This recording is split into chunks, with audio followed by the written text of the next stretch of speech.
My name is Julian Delano Kenard, and in 2014, I died. So in 2014, I was a nurse with a bachelor's in marketing. I mean, I was highly educated, but my inner world was horrible. I was riddled with all of these physiological, medical diagnoses and psychological diagnoses. I had many specialists to attend to each diagnosis: a psychiatrist, a psychologist, a gastroenterologist, a cardiologist, a neurologist. And what had happened is I'm living in my car. I spiraled downwards because I had so much self-hatred, self-disgust. I couldn't physically get out of bed, and I judged myself for that. I couldn't physically do what I really wanted to do at my job, and I judged myself for that. And I had to downsize, if you will, from a big home to a smaller home to a small room in a home, and then finally to a car with my son. My youngest son, he was 7 at the time, and we're living in a campground. And I just got off the phone with my cardiologist, and she says that I have this hypertrophic cardiomyopathy. It's imperative that I do not have any stress in my life. And so I started crying. I mean, I just didn't know what to do. I was living in my car with my child, and I remember saying, God, please help me. I felt like a horrible mom. And then at that moment, there was a knock on my window of the car, and outside of the car was a police officer and what looked like to be a state worker. He had a badge and a gun, and she had a Department of Health, CPS, Child Protective Services name tag. And they told me that they were going to take my son. And so they did. And then after that, everything went dark. And I remember a huge contraction all over my physical body. Pain, not just physical pain, but emotional pain, self-disgust, self-hatred, everything that I was carrying with me. And I fell to the ground, the base of a tree, but I kept falling. And then I fell into the cosmos. And I asked, am I dying? And I heard a voice said, stop resisting what is. And then I had to face everything that I was running from. I had a stalker, I had all of these things, and I blamed myself for it. The physical ailments that arose from my physical body, I blamed myself. But then after turning towards the grit, the darkness, going through this darkness, there was light. And I was floating. I was floating in this beautiful, blissful, blue-black ocean, and everything that ever was and ever will be was there. I knew exactly why I had the life that I had. It was like as quickly as you would smell a rose. That's how the information came to me. It was so beautiful. This blue blackness was one whole presence, but it was missing experience. And so this oneness began to move, vibrate, and polarize, just like the fingers in my hand. Oneness began to extend out. And this color, these colors, these souls, these electromagnetic plasma-like beings, these souls came and could communicate with me non-verbally. It's like they knew what I was saying, and I knew what they were saying. And it was so exquisitely beautiful. This experience that we have, this human experience, is birthed from this oneness. There is no separation. It's God expressing as a human, as a tree, as a bumblebee, to experience himself. In this human experience, we are enriching God. And so everything made sense.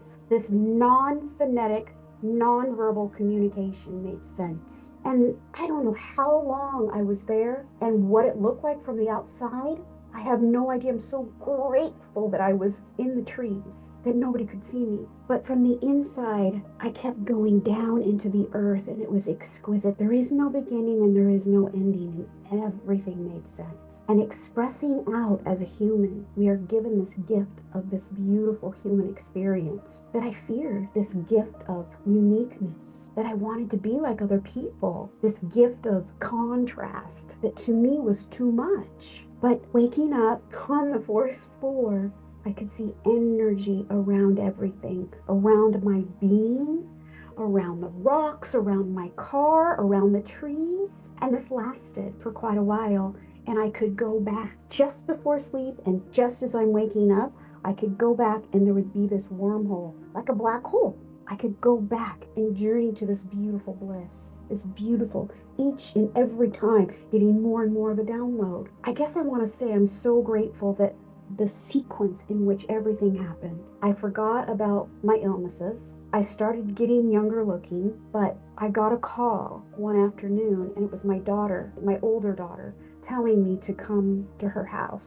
And I could sense that something was wrong, and I thought it was my son. I thought something happened to Seth, my son, but it was my youngest daughter, Sophia. She was in a fatal car accident on her way to university. And I remember being startled, shocked. I screamed, but the thing about it is I sensed her at peace.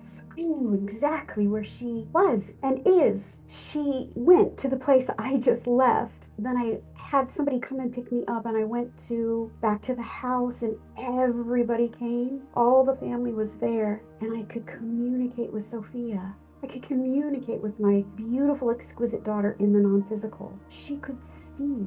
She was there. She was present when everybody was crying. She was there. It was the most exquisite, beautiful experience, because I could see the non-physical and the physical. I could see the pain and the despair of my beautiful family, but also this non-physical comfort. Your loved ones are always there. It just changes form. They just change form, but they're there. When you get a sense that, you get a memory or a sensation that maybe your mom or your daughter or your pet is there, they're there. This veil from physical to non-physical is so thin. Everything, again, that ever was and ever will be is happening right now.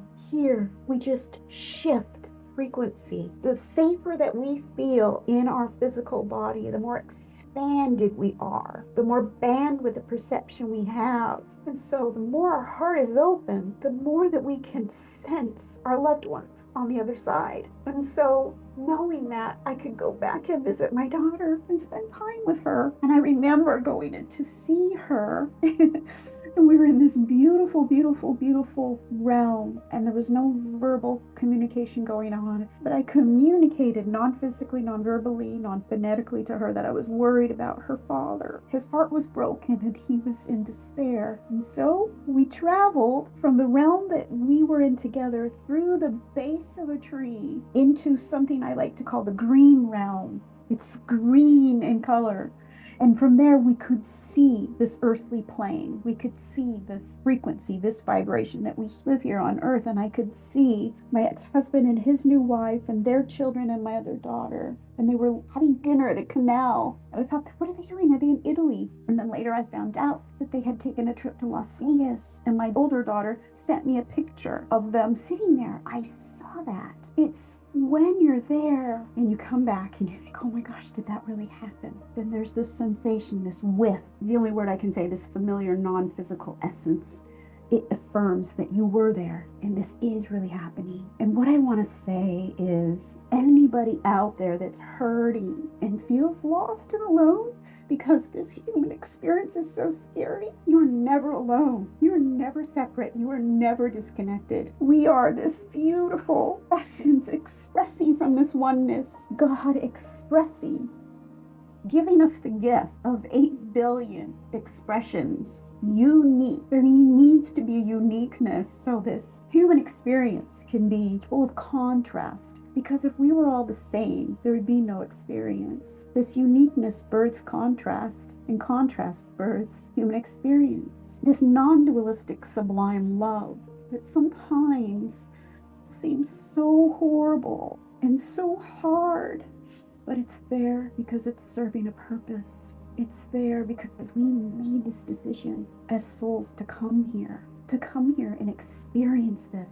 And through this darkness, through this grit, we grow, we expand consciousness. We send all of this information, this emergent information that comes through the darkness. It goes back to source. Source is enriching itself. God is enriching himself through our human experience.